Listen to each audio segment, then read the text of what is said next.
Halo semuanya, saya Muhammad Zakir Akli dari kelas 3A Sistem Informasi. Di sini saya akan mereview materi pertemuan 1 sampai dengan pertemuan ke-7 mata kuliah Sistem Informasi Akuntansi dan Keuangan. Di video ini saya akan membahas materi tentang generasi web dan sistem informasi keuangan pada blockchain, fiat dan tax, sistem pembayaran elektronik, sistem P2P lending dan crowdfunding, sistem investasi, dan sistem transfer uang. Dan tanpa berlama-lama lagi, kita akan langsung masuk ke videonya. Oke, untuk materi pertama kita akan membahas generasi web dan sistem informasi keuangan pada blockchain. Yang pertama, generasi web. Definisi generasi web dan perkembangannya. Generasi web merupakan istilah yang merujuk pada perkembangan dan evolusi internet dari masa ke masa. Dari awalnya sebagai platform statis untuk menyajikan informasi, internet telah berkembang menjadi lingkungan yang dinamis, interaktif, dan terlibat aktif dengan pengguna. Generasi web mengacu pada evolusi internet dari awalnya sekedar dokumen statis hingga menjadi platform interaktif yang mendukung aplikasi canggih. Web 1.0 fase awal internet ditandai oleh situs web yang bersifat statis dan fokus pada penyampaian informasi. Web 2.0 kemudian membawa konsep interaktivitas, partisipasi pengguna, dan kolaborasi online. Mulai dari Web 1.0 yang berfokus pada konten, hingga Web 2.0 yang mendorong partisipasi pengguna aktif melalui media sosial, kolaborasi online, dan aplikasi berbasis web. Selanjutnya, perubahan dalam cara kita berkomunikasi dan bekerja. Dulu internet digunakan terutama untuk mencari informasi. Sekarang kita terlibat dalam interaksi dua arah, berbagi pengalaman, dan menciptakan konten.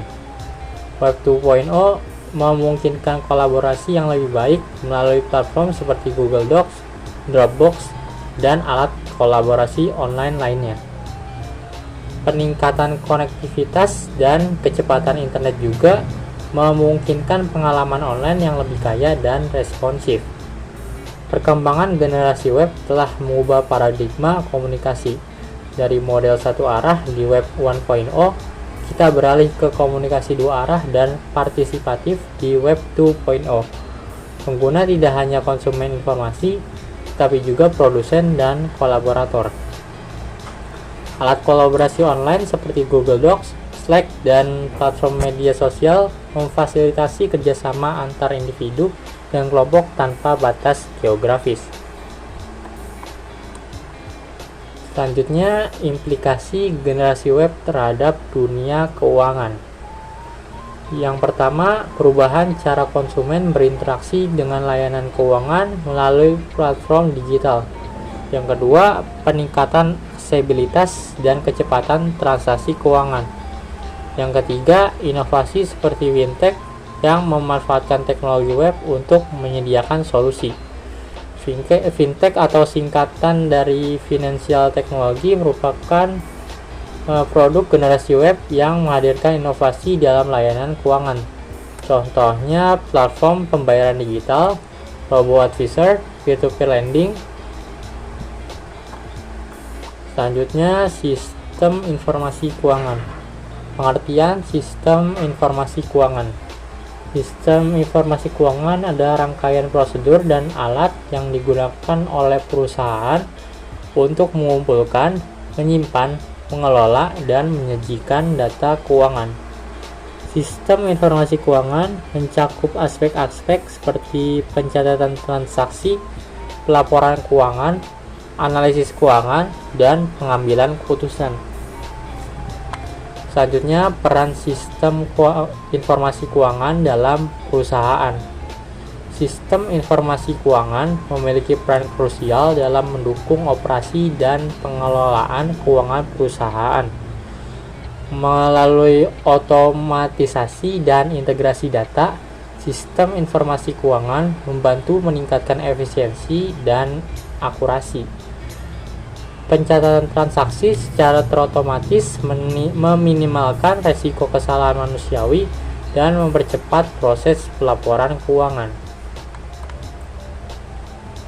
Selanjutnya, tantangan dalam mengelola informasi keuangan secara efektif.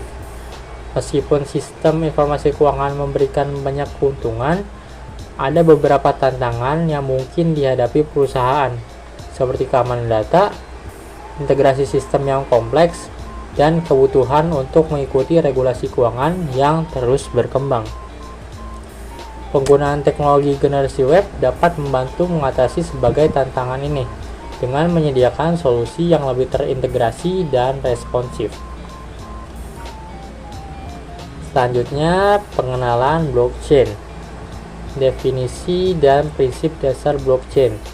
Blockchain adalah sebuah teknologi distribusi data yang memungkinkan pencatatan transaksi secara terdesentralisasi dan aman. Prinsip dasar blockchain melibatkan konsep rantai blok, di mana setiap blok berisi sejumlah transaksi yang terhubung secara kriptografis ke blok sebelumnya, menciptakan jaringan yang aman dan tidak dapat diubah. Selanjutnya, keunggulan penggunaan blockchain dalam keuangan. Dalam keamanan, teknologi kriptografi dalam blockchain membuat transaksi sulit untuk dimanipulasi atau diretas. Setiap blok terkunci dan dihubungkan dengan blok sebelumnya, menciptakan tingkat keamanan yang tinggi. Dalam transparansi, seluruh jaringan dapat melihat dan memverifikasi transaksi, meningkatkan transparansi dan akuntabilitas. Dalam desentralisasi, tidak ada entitas tunggal yang mengontrol blockchain, menjadikannya desentralisasi dan mengurangi resiko kegagalan satu titik.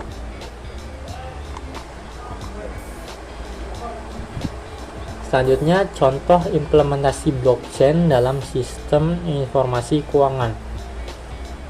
Penggunaan blockchain dalam keuangan dapat ditemukan dalam berbagai aplikasi, termasuk transfer dana lintas batas dengan biaya rendah, pelacakan aset, dan penyelesaian transaksi keuangan secara cepat. Contoh terkenalnya yaitu Bitcoin sebagai mata uang kripto pertama yang memanfaatkan blockchain, dan platform Ethereum yang memungkinkan pengembang kontrak pintar atau smart contracts.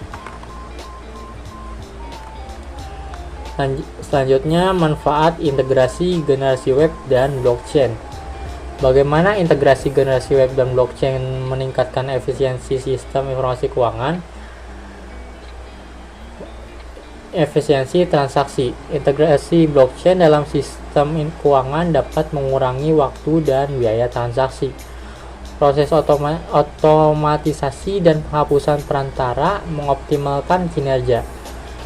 Dalam keamanan data, kombinasi teknologi blockchain yang aman dengan fitur keamanan generasi web dapat menciptakan sistem keuangan yang tahan terhadap ancaman keamanan cyber.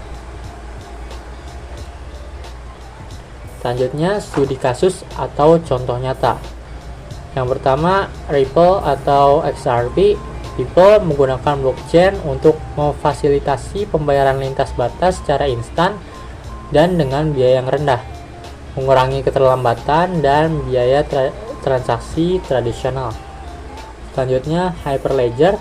Proyek Hyperledger menyediakan infrastruktur blockchain yang dapat diintegrasikan ke dalam sistem informasi keuangan perusahaan untuk meningkatkan keamanan dan transparansi. Potensial inovasi di masa depan. Yang pertama, smart contracts. Integrasi generasi web dengan kontrak pintar atau smart contracts dari blockchain memungkinkan eksekusi otomatis dan penyelesaian kontrak tanpa intervensi pihak ketiga. Yang kedua, tokenisasi aset. Blockchain memungkinkan tokenisasi aset tradisional seperti saham atau properti, membuka peluang investasi yang lebih luas. Selanjutnya, tantangan dan resiko. Tantangan yang mungkin dihadapi dalam mengadopsi teknologi generasi web dan blockchain yaitu yang pertama, kompleksitas integrasi. Menggabungkan teknologi generasi web dan blockchain dapat menjadi tantangan karena keduanya memiliki struktur teknis yang kompleks. Diperlukan pemahaman mendalam dan integrasi yang hati-hati. Yang kedua, ketersediaan keterampilan. Keberhasilan implementasi tergantung pada ketersediaan keterampilan teknis yang sesuai. Perusahaan mungkin perlu melatih atau merekrut personel yang memiliki pemahaman mendalam tentang kedua teknologi ini. Selanjutnya, cara mengatasi resiko tersebut. Yang pertama, pelatihan dan pendidikan. Memberikan pelatihan kepada karyawan atau tim IT untuk memahami dan mengelola teknik baru adalah kunci. Pendidikan terus-menerus dapat membantu mengatasi kurangnya keterampilan. Yang kedua, kemitraan strategis.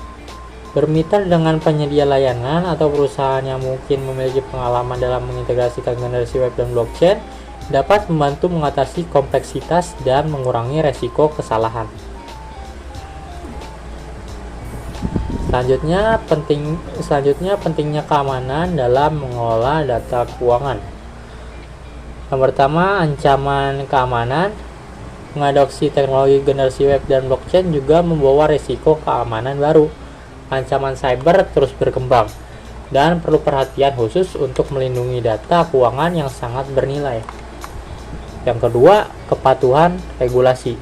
Perubahan regulasi dalam dunia keuangan dapat menjadi tantangan. Perusahaan perlu memastikan bahwa implementasi mereka mematuhi peraturan yang berlaku. Sebagai penutup perjalanan kita melalui dunia generasi web dan blockchain dalam sistem informasi keuangan, dapat kita simpulkan bahwa integrasi kedua teknologi ini membuka pintu menuju era transformasi yang menarik. Generasi web telah memungkinkan interaksi yang lebih dinamis dan kolaboratif, sementara blockchain menyajikan fondasi keamanan yang tak tertandingi. Dengan memahami kompleksitas integrasi dan tantangan yang mungkin dihadapi, kita menyadari bahwa langkah ini bukan tanpa risiko, namun melalui pelatihan yang tepat, kemitraan strategis, dan fokus pada keamanan data, organisasi dapat mengatasi hambatan ini dan membuka potensi inovasi yang luar biasa. Oke, materi selanjutnya kita akan bahas fiat dan tax. Yang pertama kita akan bahas fiat. Pengertian fiat currency. Fiat currency merujuk pada mata uang yang dikeluarkan dan dijamin oleh pemerintah suatu negara. Mata uang ini tidak memiliki nilai intrinsik dan nilainya ditentukan oleh kebijakan pemerintah dan lembaga keuangan. Contoh mata uang fiat yaitu dolar Amerika Serikat atau USD, euro, yen Jepang, dan lain-lain. Keberlakuan dan penggunaan mata uang ini didukung oleh otoritas moneter dan kebijakan pemerintah. Selanjutnya, peran mata uang fiat dalam sistem keuangan. Mata uang fiat berfungsi sebagai alat tukar resmi untuk transaksi ekonomi di dalam suatu negara. Pemerintah dan bank sentral menggunakan kebijakan moneter untuk mengatur jumlah uang yang beredar dan menjaga stabilitas ekonomi. Pengaruh mata uang fiat pada ekonomi. Nilai mata uang fiat dapat berfluktuasi karena faktor-faktor seperti inflasi, suku bunga, dan kebijakan moneter. Pemahaman tentang pergerakan mata uang sangat penting dalam konteks perdagangan internasional dan kebijakan ekonomi nasional. Melalui pemahaman yang lebih mendalam terhadap fiat currency, kita dapat melihat bagaimana mata uang ini menjadi tulang punggung dalam sistem keuangan global. Selanjutnya, kita akan menjajahi dampak penggunaan mata uang ini terhadap ekonomi. Oke, selanjutnya pengaruh fiat currency pada ekonomi. Dampak penggunaan mata uang fiat.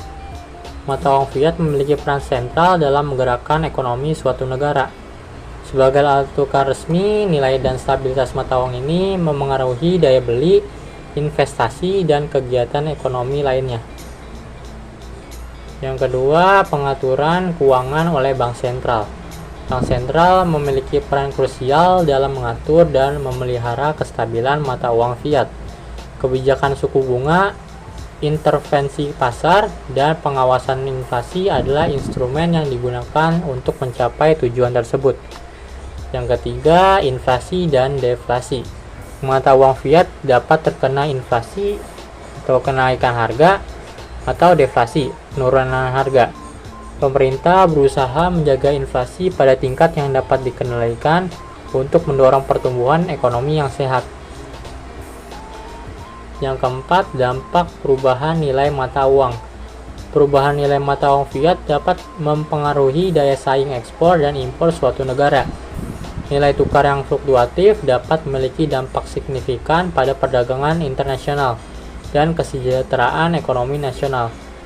Melalui pemahaman tentang pengaruh mata uang fiat pada ekonomi, kita dapat mengenali kompleksitas dinamika keuangan yang terlibat.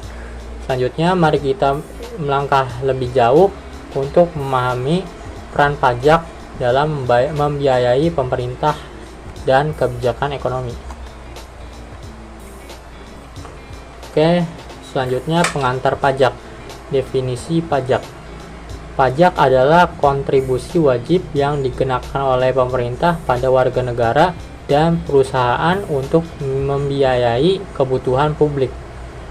Tujuan pajak melibatkan pendanaan layanan publik, infrastruktur, pendidikan, dan berbagai program pemerintah. Peran pajak dalam pendanaan pemerintah. Yang pertama, pendapatan dari pajak membentuk sumber utama pendanaan untuk pemerintah. Yang kedua, pemerintah menggunakan dana tersebut untuk menjalankan fungsi-fungsi esensial termasuk pendidikan, kesehatan, keamanan, dan infrastruktur. Selanjutnya, jenis-jenis pajak. Yang pertama, pajak penghasilan, yaitu dikenakan pada pendapatan individu dan perusahaan. Yang kedua, pajak pertambahan nilai (PPN) dikenakan pada barang dan jasa. Yang ketiga, pajak properti dikenakan pada kepemilikan properti. Dan yang keempat, pajak penjualan dikenakan pada penjualan barang dan jasa. Selanjutnya, mekanisme pemungutan pajak. Pajak dikumpulkan dan diatur oleh lembaga pemerintah tertentu seperti badan pajak atau lembaga keuangan negara. Warga negara dan perusahaan wajib melaporkan penghasilan mereka dan membayar pajak sesuai ketentuan hukum. Pemahaman dasar tentang pajak membantu kita menyadari peran pentingnya dalam membiayai fungsi-fungsi pemerintahan. Selanjutnya, kita akan menyelidiki bagaimana mata uang fiat dan pajak saling terkait dalam kerangka sistem keuangan. Oke, selanjutnya hubungan antara fiat dan pajak. Pajak dalam mata uang fiat. Pajak biasanya dihitung dan dibayarkan dalam mata uang fiat yang berlaku di suatu negara.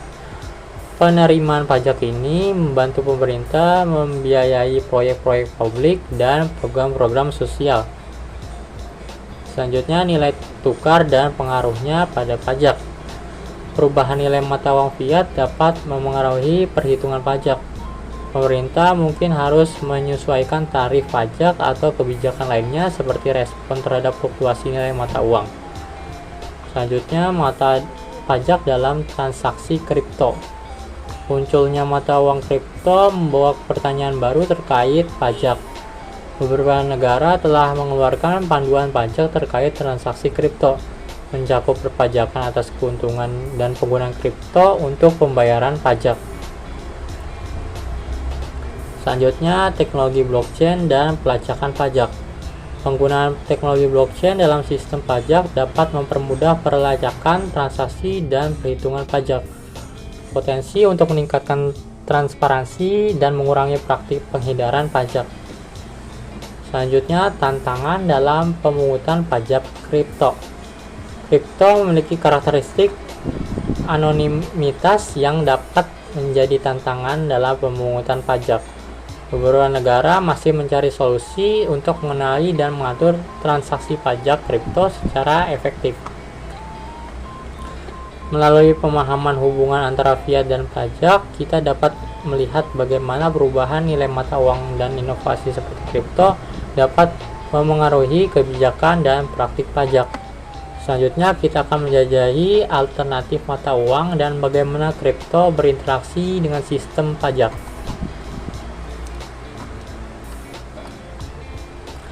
Alternatif mata uang dan cryptocurrency. Alternatif mata uang. Mata uang kripto seperti Bitcoin, Ethereum, dan lainnya muncul sebagai alternatif bagi mata uang fiat. Sifat desentralisasi dan keamanan kripto menawarkan cara baru untuk menyimpan nilai dan melakukan transaksi. Yang kedua, dasar teknologi cryptocurrency. Cryptocurrency menggunakan teknologi blockchain untuk mencatat dan mengamankan transaksi. Keamanan kripto terletak pada enkripsi kriptografi dan desentralisasi jaringan. Yang ketiga, kripto sebagai alat pembayaran. Beberapa pedagang dan bisnis mulai menerima kripto sebagai bentuk pembayaran. Kripto dapat digunakan untuk pembelian barang dan jasa secara online dan offline. Yang keempat, keuntungan dan tantangan penggunaan cryptocurrency. Keuntungannya yaitu transaksi lebih cepat, biaya transfer mudah, akses global. Tantangannya, volatilitas nilai, tantangan regulasi, dan kekhawatiran keamanan. Yang kelima, cryptocurrency dalam pajak. Pemerintah berupaya menyesuaikan kebijakan pajak dengan pertumbuhan penggunaan kripto. Pajak dikenakan pada keuntungan kapital dan penggunaan kripto untuk pembelian barang dan jasa. Yang keenam, inovasi dalam keuangan. Teknologi kripto telah memicu inovasi dalam sektor keuangan, termasuk konsep DeFi atau keuangan terdesentralisasi. Smart contracts memungkinkan pelaksanaan otomatis kontrak tanpa perlu perantara. Melalui pemahaman tentang alternatif mata uang dan peran kripto dalam ekosistem keuangan, kita dapat mengeksplorasi cara di mana teknologi ini mengubah paradigma tradisional.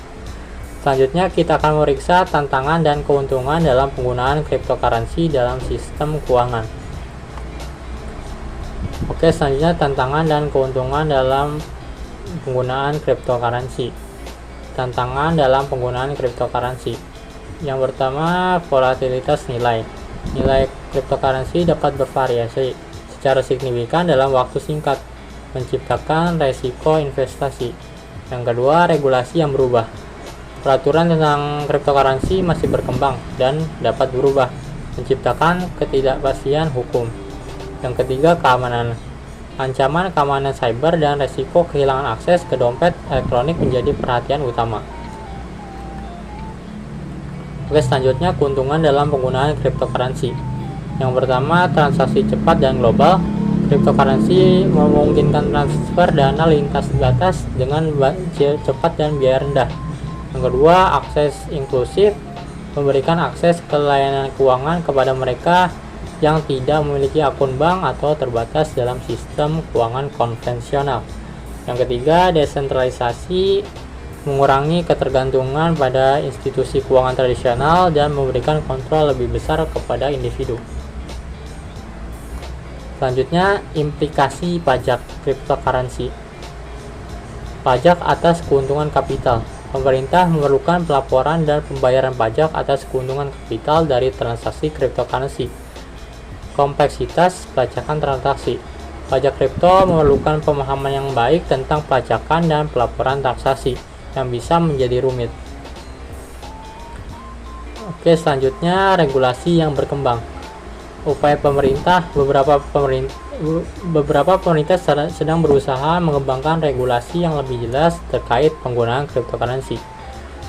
Dan selanjutnya, perlindungan konsumen. Regulasi diarahkan pada perlindungan konsumen dan penjagaan kegiatan ilegal seperti pencucian uang. Melalui pemahaman tentang tantangan dan keuntungan dalam penggunaan cryptocurrency, kita dapat menyusun pandangan yang lebih holistik terkait peran mereka dalam sistem keuangan.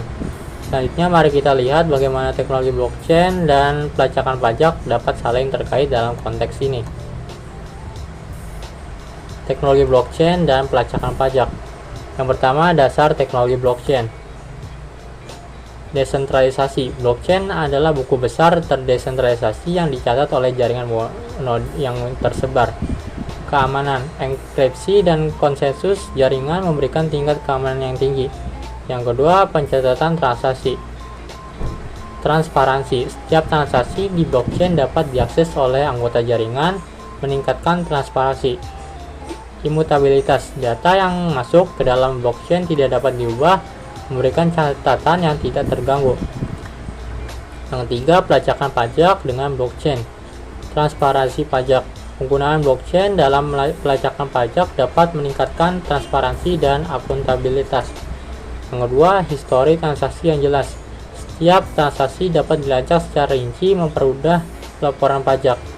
Yang keempat, smart contracts dalam pajak. Kontrak pintar. Smart contracts dapat digunakan untuk otomatisasi proses pembayaran pajak. Kepatuhan otomatis. Jika kondisi tertentu terpenuhi, pembayaran pajak dapat dilakukan secara otomatis. Yang kelima, tantangan dalam penggunaan blockchain untuk pajak. Skabilitas blockchain masih menjadi tantangan, terutama dengan volume transaksi yang tinggi. Kesesuaian regulasi. Peraturan pajak yang berkembang mungkin memerlukan penyesuaian untuk melakukan penggunaan teknologi blockchain. Selanjutnya, potensial transparansi sistem pajak. Efisiensi. Penggunaan blockchain dapat meningkatkan efisiensi sistem pajak dengan mengurangi birokrasi. Pencegahan pencucian uang. Blockchain dapat mencegah pencucian uang dan aktivitas ilegal melalui pelacakan yang ketat. Melalui pemahaman tentang bagaimana teknologi blockchain dapat memainkan peran dalam pelacakan pajak, kita melihat peluang dan tantangan baru dalam meningkatkan efisiensi dan transparansi sistem pajak. Selanjutnya kita akan merinci manfaat integrasi generasi. Selanjutnya kita akan membuat kesimpulan. Kita telah menjelajahi dua elemen utama dalam dunia keuangan, yaitu fiat dan tax, serta merinci bagaimana keduanya saling terkait. Integrasi cryptocurrency dan blockchain memberikan alternatif yang menarik dalam mengubah cara kita melihat dan berinteraksi dengan sistem keuangan. Meskipun ada tantangan dan risiko dalam menghadapi teknologi baru, peluangnya sangat besar. Integrasi generasi web dan blockchain dapat membawa perubahan positif dan memicu inovasi dalam sistem keuangan global. Selanjutnya kita akan membahas materi tentang sistem pembayaran elektronik. Dasar-dasar sistem pembayaran elektronik. Pengertian sistem pembayaran elektronik. Sistem pembayaran elektronik atau e-payment merujuk pada proses pembayaran yang dilakukan secara elektronik melalui jaringan komunikasi. Umumnya melibatkan perangkat seperti komputer, smartphone, atau kartu kredit. Contoh e-payment termasuk transfer bank online, mobile banking, kartu kredit, dan dompet digital. Jenis-jenis e-payment. Yang pertama, mobile banking, yaitu transaksi keuangan melalui aplikasi perbankan pada perangkat seluler. Yang kedua, e-wallet atau dompet digital, yaitu penyimpanan uang digital pada perangkat seluler yang dapat digunakan untuk berbagai transaksi. Yang ketiga, kartu kredit dan debit, yaitu pembayaran menggunakan kartu kredit atau debit secara elektronik. Yang keempat, internet banking, yaitu transaksi keuangan melalui platform perbankan online. Selanjutnya, keuntungan penggunaan e-payment. Yang pertama, kemudahan dan kecepatan. Transaksi dapat dilakukan dengan cepat dan mudah tanpa perlu kehadapan fisik. Yang kedua, peningkatan keamanan. Penggunaan teknologi keamanan seperti enkripsi untuk melindungi data keuangan. Yang ketiga, rekam jejak transaksi memungkinkan pengguna untuk melacak dan mengelola riwayat transaksi dengan mudah. Melalui pemahaman dasar tentang sistem pembayaran elektronik, kita dapat melihat bagaimana evolusi teknologi telah mempermudah proses pembayaran dan memberikan alternatif yang lebih efisien bagi konsumen. Selanjutnya, kita akan menjelajahi peran teknologi blockchain dalam meningkatkan aspek keamanan dan transparansi dalam e-payment. Oke, selanjutnya peran blockchain dalam sistem pembayaran elektronik. Pengenalan teknologi blockchain. Blockchain adalah ledger terdesentralisasi yang merekam transaksi secara terorganisir dan aman. Setiap blok dihubungkan dengan blok sebelumnya menggunakan teknik kriptografi, menciptakan struktur rantai yang tidak dapat diubah. Selanjutnya, keamanan dan transparansi. Blockchain menawarkan tingkat keamanan tinggi melalui kriptografi yang kuat. Setiap transaksi diverifikasi dan dienkripsi sebelum ditambahkan ke blok, menjadikannya sulit untuk dimanipulasi. Struktur terdesentralisasi blockchain memastikan bahwa tidak ada pihak tunggal yang memiliki kendali penuh atas jaringan, meningkatkan transparansi dan keamanan. Fasilitas transaksi peer-to-peer.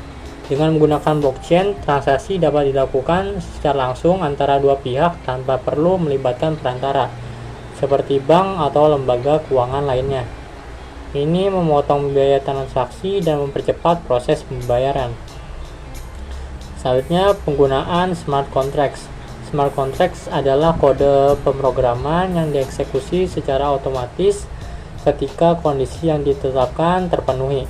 Dalam konteks pembayaran elektronik, smart contracts dapat digunakan untuk mengotomatisasi dan mengamankan transaksi, menghilangkan kebutuhan akan pihak ketiga. Selanjutnya, studi kasus implementasi blockchain. Beberapa sektor keuangan telah mengadopsi teknologi blockchain untuk meningkatkan efisiensi dan keamanan, termasuk transaksi lintas batas, manajemen risiko, dan clearing. Melalui pemahaman peran blockchain dalam sistem pembayaran elektronik, kita dapat melihat bagaimana teknologi ini membawa inovasi yang signifikan dalam meningkatkan keamanan, efisiensi, dan transparansi proses pembayaran. Selanjutnya, kita akan mengeksplorasi bagaimana blockchain diintegrasikan dalam sistem keuangan secara lebih luas. Selanjutnya, integrasi blockchain dalam sistem keuangan. Bagaimana blockchain meningkatkan efisiensi? Blockchain memungkinkan transparansi dan ketelitian data, mengurangi resiko kesalahan manusia dan kecurangan. Dalam sistem keuangan, integrasi blockchain dapat mempercepat clearing dan penyelesaian, mengurangi waktu transaksi. Selanjutnya, smart contracts dalam sistem keuangan. Penggunaan smart contracts dalam sistem keuangan mengotomatisasi eksekusi kontrak dan mengurangi kebutuhan akan perantara manusia. Smart contracts dapat digunakan untuk pembayaran otomatis, pemrosesan klaim asuransi, dan banyak lagi. Selanjutnya, peningkatan keamanan transaksi.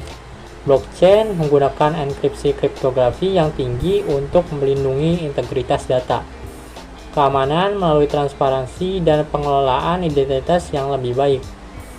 Selanjutnya, penggunaan blockchain dalam manajemen risiko. Blockchain dapat digunakan untuk mencatat dan melacak transaksi keuangan dengan lebih akurat, memudahkan analisis risiko.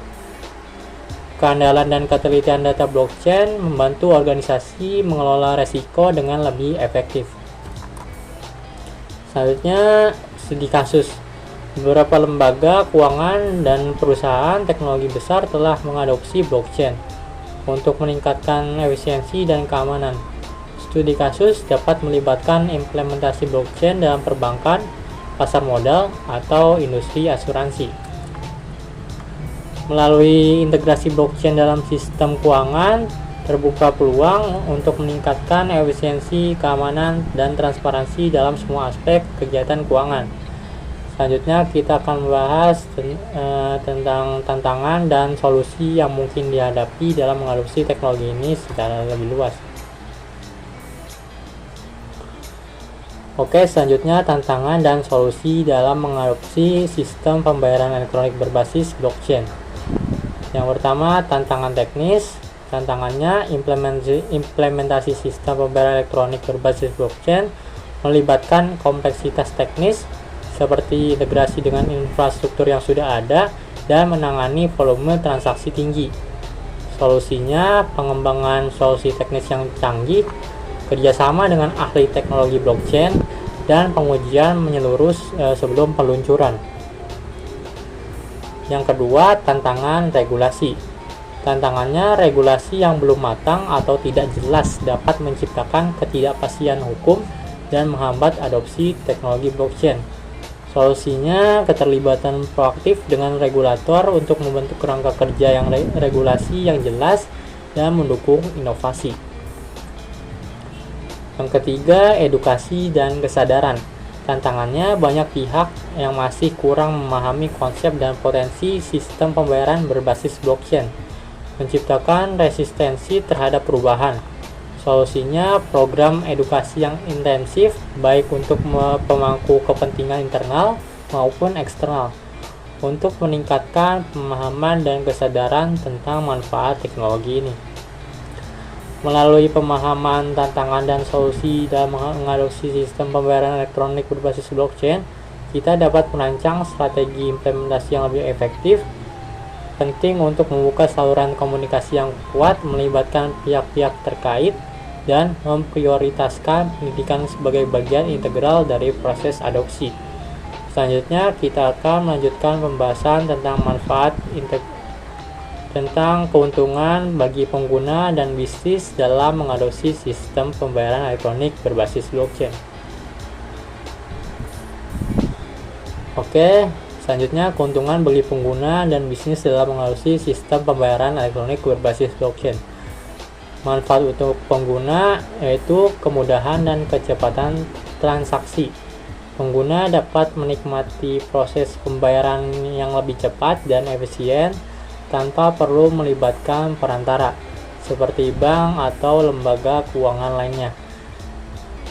Selanjutnya, aksesibilitas global. Sistem pembayaran elektronik berbasis blockchain memungkinkan akses global, memungkinkan pengguna untuk melakukan transaksi lintas batas dengan lebih mudah. Yang kedua, keuntungan untuk bisnis, yaitu biaya operasional yang lebih rendah. Bisnis dapat mengurangi biaya operasional dengan menghilangkan biaya perantara dan meningkatkan efisiensi transaksi. Selanjutnya, kecepatan penyelesaian transaksi. Penggunaan teknologi blockchain dapat mengurangi waktu penyelesaian transaksi, meningkatkan kepuasan pelanggan, dan mendukung pertumbuhan bisnis. Yang ketiga, peningkatan efisiensi dan kecepatan transaksi, yaitu transaksi real time. Sistem pembayaran berbasis blockchain memungkinkan transaksi real time, mengurangi waktu tunggu yang terkait dengan proses clearing tradisional. Selanjutnya, automatisasi proses pembayaran. Integrasi dengan smart contracts memungkinkan otomatisasi eksekusi kontrak, menghilangkan ketergantungan pada proses manual, dan meningkatkan efisiensi. Yang keempat, keamanan transaksi yang ditingkatkan. Keamanan yang lebih tinggi dengan penggunaan teknologi blockchain, keamanan transaksi dapat ditingkatkan melalui enkripsi yang tepat dan struktur desentralisasi. Selanjutnya, pengelolaan identitas yang lebih baik. Sistem pembayaran berbasis blockchain dapat membantu dalam manajemen identitas, mengurangi resiko pencurian identitas dan fraud. Melalui adopsi sistem pembayaran elektronik berbasis blockchain, pengguna dapat mengalami proses pembayaran yang lebih mudah, cepat, dan aman. Di sisi lain, dapat juga merasakan manfaat efisiensi operasional, peningkatan kecepatan transaksi, dan pengurangan biaya. Inovasi ini menciptakan lingkungan keuangan yang lebih inklusif dan dapat mendukung pertumbuhan ekonomi secara global. Selanjutnya, penerapan di masa depan. Yang pertama, potensi perkembangan lebih lanjut, yaitu tokenisasi aset tradisional. Kemungkinan pengembangan lebih lanjut dalam tokenisasi aset tradisional seperti saham, properti, dan obligasi untuk meningkatkan likuiditas pasar. Selanjutnya, cross-border transaction. Peningkatan dalam kemampuan transaksi lintas batas dengan biaya rendah dan kecepatan tinggi. Yang kedua, peran mahasiswa dan para pemuda, yaitu inovasi teknologi. Mahasiswa dan pemuda memiliki peran kunci dalam menggagas ide-ide baru dan mengembangkan solusi inovatif dalam dunia keuangan. Selanjutnya, pendidikan dan kesadaran. Mendorong pemahaman yang lebih baik tentang teknologi keuangan di kalangan mahasiswa dapat membuka pintu untuk inovasi yang lebih besar. Yang ketiga, bagaimana tren ini membentuk masa depan keuangan global, yaitu peningkatan inklusivitas, yaitu adopsi teknologi blockchain dalam sistem pembayaran elektronik dapat membawa inklusivitas keuangan ke tingkat baru dengan memberikan akses kepada mereka yang sebelumnya terpinggirkan. Selanjutnya, reduksi ketidaksetaraan. Dengan memfasilitasi transaksi global yang lebih mudah dan efisien, tren ini dapat berkontribusi pada pengurangan ketidaksetaraan keuangan di seluruh dunia. Selanjutnya, peningkatan kecepatan dan efisiensi. Masa depan keuangan global mungkin melibatkan proses pembayaran yang lebih cepat, biaya yang lebih rendah, dan keamanan yang lebih baik. Melalui penerapan lebih lanjut sistem pembayaran elektronik pada blockchain, kita dapat membayangkan masa depan keuangan global yang lebih terhubung, inklusif, dan efisien. Mahasiswa dan para pemuda memiliki peran penting dalam membentuk inovasi ini, menciptakan peluang baru dalam mempercepat transformasi positif dalam dunia keuangan. Selanjutnya, kita akan membahas kesimpulannya. Dalam perjalanan kita menjelajahi sistem pembayaran elektronik pada blockchain, kita telah menyelami dasar-dasar peran blockchain, tantangan, solusi, dan manfaat baik untuk pengguna maupun bisnis. Cryptocurrency dan inovasi blockchain membawa potensi transformasi signifikan dalam meningkatkan efisiensi, keamanan, dan inklusivitas dalam sistem keuangan. Oke, materi selanjutnya yaitu P2P lending dan crowdfunding. Yang pertama, pengertian P2P lending dan crowdfunding.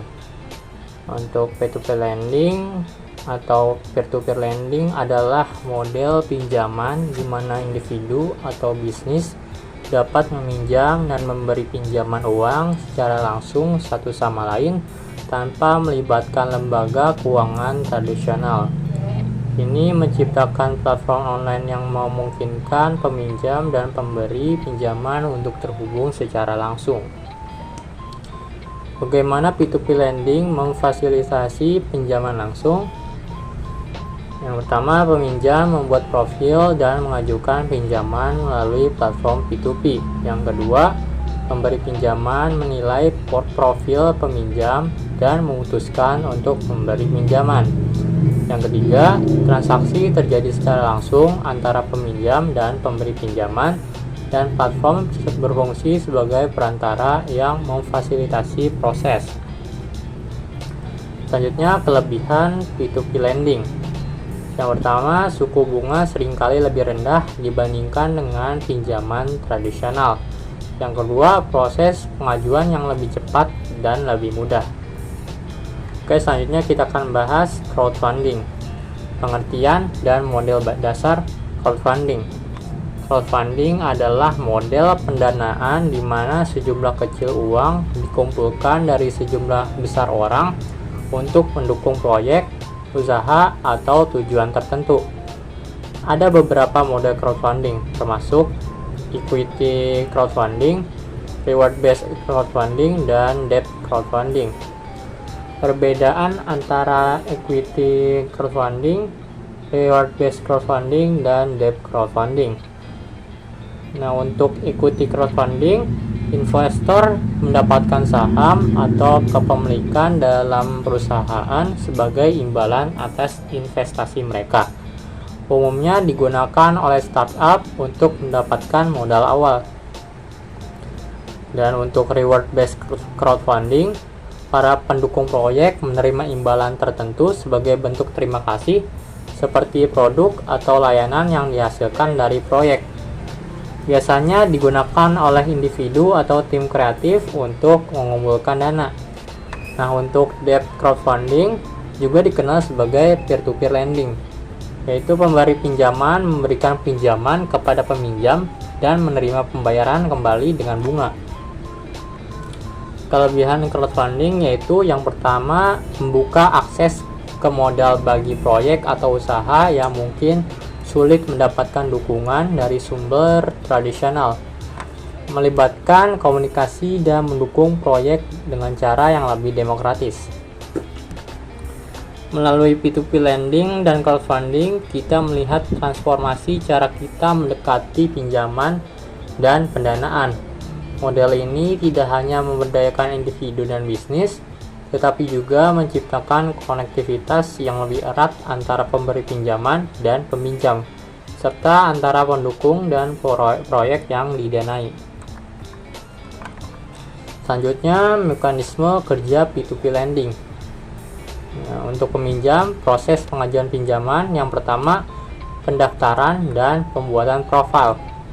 Peminjam mendaftar di platform P2P dan membuat profil mereka. Informasi pribadi, keuangan, dan tujuan penggunaan pinjaman dicantumkan. Yang kedua, pengajuan pinjaman. Peminjam mengajukan permohonan pinjaman dengan menyebutkan jumlah yang dibutuhkan dan periode pengembalian. Dokumen pendukung seperti slip gaji atau laporan keuangan mungkin diperlukan. Selanjutnya, evaluasi resiko dan penentuan suku bunga. Platform P2P melakukan penilaian resiko berdasarkan informasi yang diberikan pinjaman. Suku bunga ditentukan berdasarkan profil resiko peminjam. Peminjam dengan resiko lebih rendah mungkin mendapatkan suku bunga yang lebih baik. Nah, untuk pemberi pinjaman, cara pemberi pinjaman memilih proyek atau peminjam. Yang pertama, jelajahi profil peminjam. Pemberi pinjaman menjelajahi profil peminjam yang mencakup informasi keuangan, tujuan pinjaman, dan riwayat kredit. Yang kedua, pilih proyek atau peminjam. Pemberi pinjaman memiliki kebebasan untuk memilih proyek atau peminjam yang ingin mereka dukung. Keputusan ini dapat didasarkan pada resiko, tujuan investasi, atau preferensi pribadi. Selanjutnya, penentuan jumlah dan suku bunga. Pemberi pinjaman menentukan jumlah yang ingin mereka pinjamkan dan menawarkan suku bunga yang mereka anggap wajar. Proses penawaran dan negosiasi dapat terjadi antara pemberi pinjaman dan peminjam. Oke, selanjutnya manfaat dan resiko bagi pemberi pinjaman. Nah, untuk manfaatnya, potensi pengembalian investasi yang lebih tinggi dibandingkan instrumen keuangan tradisional. Diversifikasi portofolio dengan investasi yang beragam. Nah, untuk resikonya, resiko gagal bayar atau keterlambatan pembayaran dari peminjam. Resiko pasar dan risiko kredit yang perlu dipertimbangkan. Melalui mekanisme ini, P2P lending menciptakan kesempatan bagi peminjam untuk mendapatkan akses yang lebih mudah ke pinjaman, dan bagi pemberi pinjaman untuk berpartisipasi dalam investasi yang berpotensi memberikan hasil yang lebih tinggi. Sistem ini memberdayakan peminjam dan pemberi pinjaman dengan memberikan kontrol lebih besar atas keputusan keuangan mereka.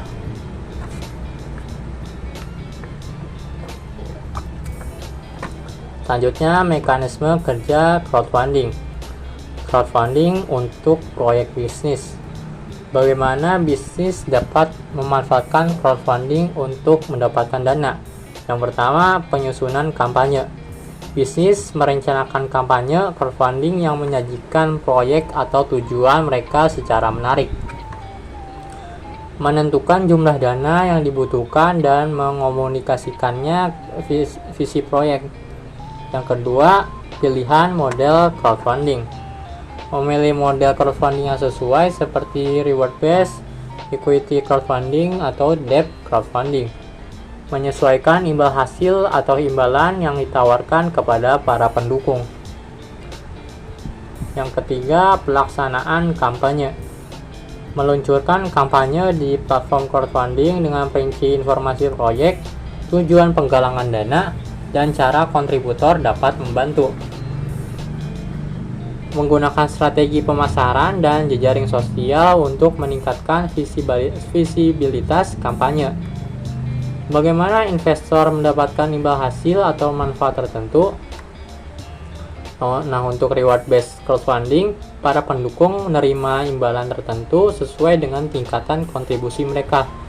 Ini bisa berupa produk, layanan, atau pengakuan khusus. Untuk equity crowdfunding, investor mendapatkan saham atau kepemilikan dalam bisnis sebagai imbal hasil atas investasi mereka. Untuk debt crowdfunding, pemberi pinjaman menerima pembayaran kembali dengan bunga dari bisnis yang mendapatkan pinjaman. Oke, untuk crowdfunding sosial, cara individu atau kelompok memanfaatkan crowdfunding untuk tujuan sosial atau kemanusiaan. Yang pertama, identifikasi tujuan atau proyek. Individu atau kelompok mengidentifikasi tujuan sosial, kemanusiaan, atau proyek yang memerlukan dana.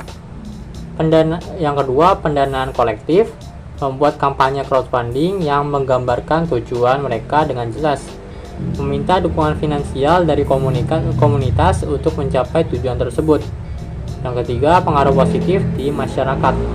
Crowdfunding sosial menciptakan partisipasi dan dukungan dari berbagai individu, memiliki dampak positif pada proyek atau tujuan sosial, dan mendorong kolaborasi dalam masyarakat.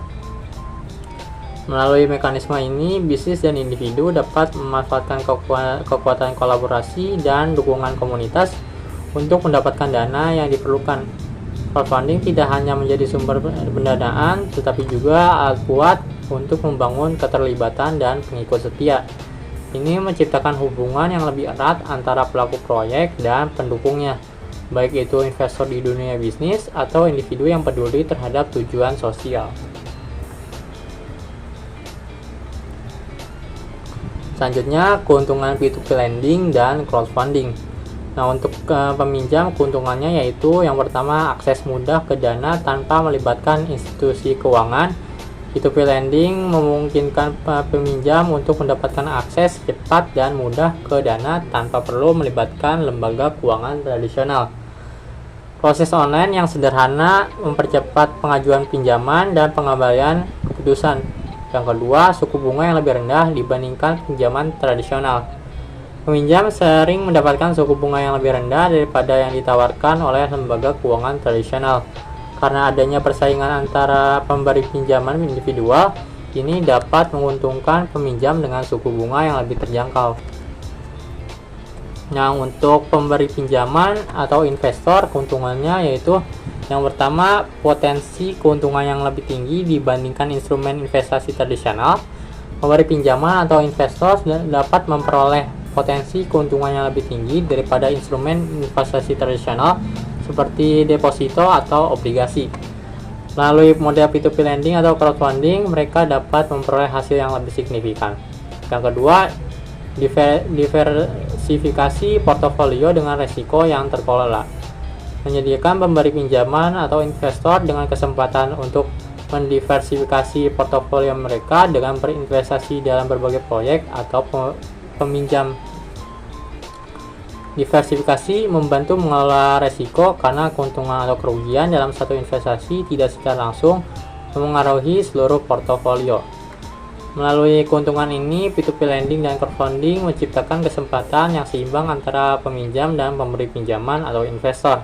Peminjam dapat memanfaatkan akses mudah dan suku bunga yang bersaing, sementara pemberi pinjaman atau investor dapat mengoptimalkan portofolio mereka dengan potensi keuntungan yang lebih tinggi. Ini menciptakan ekosistem keuangan yang lebih inklusif dan memberdayakan para pelaku di kedua sisi transaksi. Selanjutnya, tantangan dalam P2P lending dan crowdfunding. Nah, untuk resiko pada peminjam, yang pertama, suku bunga yang tinggi jika kredit tidak terkelola dengan baik. Peminjam yang tidak mampu mengelola kreditnya dengan baik atau memiliki riwayat kredit yang buruk dapat dikenakan suku bunga yang lebih tinggi. Risiko ini dapat membuat pembayaran bulanan menjadi lebih tinggi, meningkatkan beban finansial peminjam.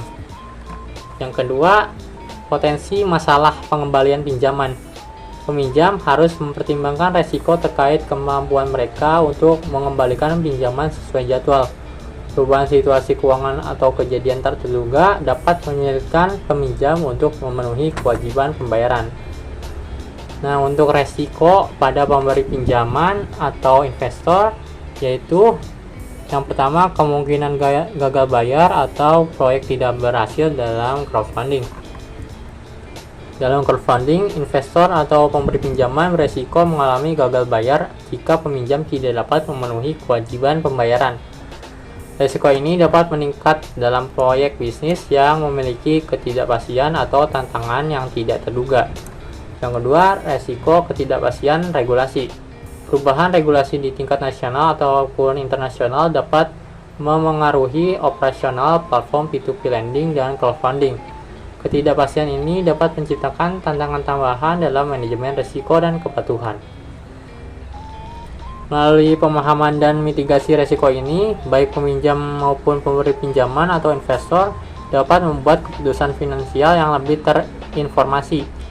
Pihak platform P2P lending dan crowdfunding juga memiliki tanggung jawab untuk memitigasi risiko dan memastikan bahwa lingkungan investasi atau pinjaman tetap transparan dan terpercaya. Meskipun tantangan ini ada, mereka dapat diatasi dengan pendekatan yang cermat dan pemahaman yang mendalam terhadap dinamika pasar dan regulasi. Selanjutnya, peran mahasiswa dan pemuda. Bagaimana mahasiswa dan pemuda dapat menjadi pengguna atau pelaku dalam sistem P2P lending dan crowdfunding? Yang pertama, pengguna sebagai peminjam atau perdana. Untuk peminjam, mahasiswa memiliki kebutuhan keuangan untuk biaya pendidikan atau proyek pribadi dapat memanfaatkan P2P lending untuk mendapatkan pinjaman dengan suku bunga yang lebih terjangkau. Untuk pendana, mahasiswa yang memiliki dana lebih atau ingin berinvestasi dapat menjadi pemberi pinjaman atau investor dalam proyek melalui crowdfunding. Yang kedua, pelaku dalam proyek atau usaha. Mahasiswa dapat memanfaatkan crowdfunding untuk mendukung proyek riset atau proyek kreatif atau inisiatif wirausaha, membentuk kelompok atau tim untuk memulai proyek bersama dan mengumpulkan dana dari komunitas online. Pendorong inovasi dan pengembangan konsep baru dalam model keuangan ini. Yang pertama, partisipasi dalam komunitas inovasi. Mahasiswa dan pemuda dapat bergabung dalam komunitas startup, fintech, ataupun inovasi keuangan untuk mendapatkan wawasan dan dukungan. Mengikuti acara, seminar, atau hackathon terkait keuangan inovatif.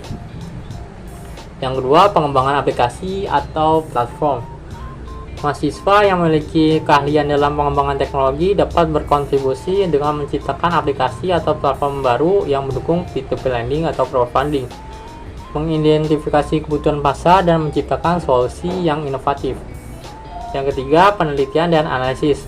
Mahasiswa di bidang keuangan atau ekonomi dapat melakukan penelitian tentang dampak P2P lending dan crowdfunding terhadap perekonomian lokal atau global, menganalisis tren, resiko, dan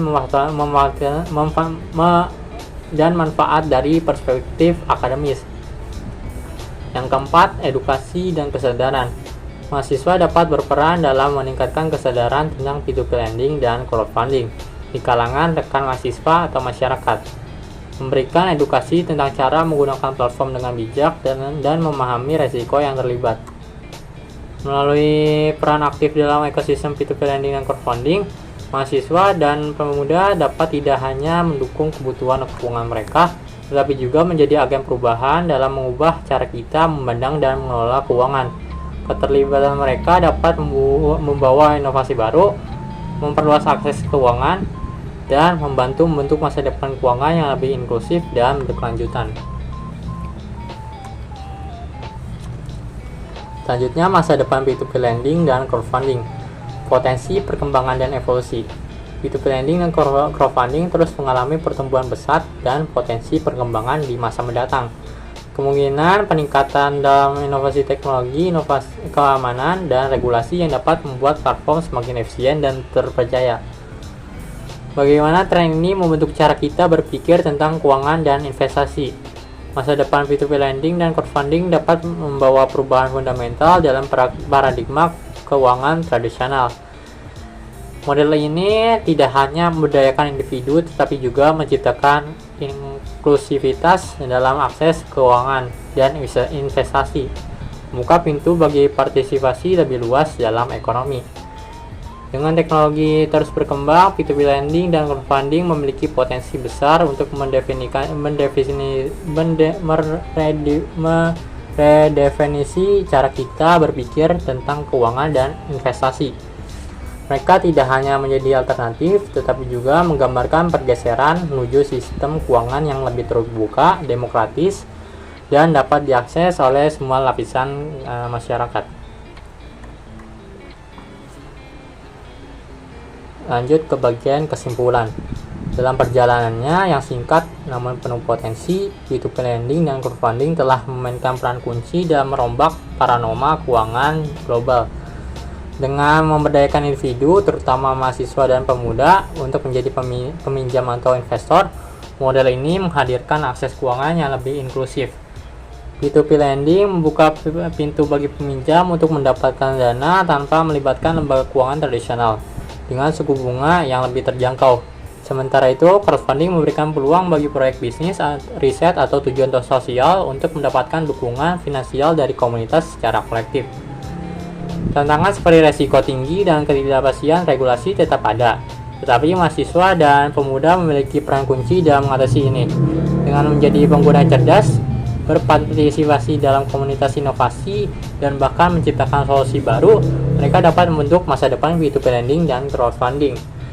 Masa depannya terletak pada perkembangan teknologi, kebijakan yang bijak, dan kontribusi kreatif dari generasi muda. Dengan terus melibatkan diri dalam model keuangan yang inovatif ini, kita dapat membayangkan ke dunia keuangan yang lebih terbuka, inklusif, dan berkelanjutan. Mari bersama-sama membentuk masa depan keuangan yang lebih baik.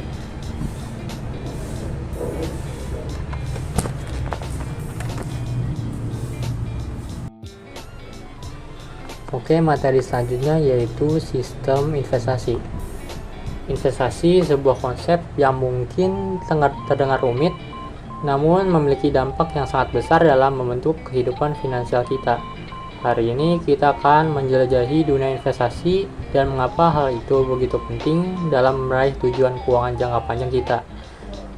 Investasi bukan sekedar tentang uang atau kekayaan, tapi lebih pada bagaimana kita bisa memanfaatkan sumber daya keuangan kita untuk membentuk masa depan yang lebih baik.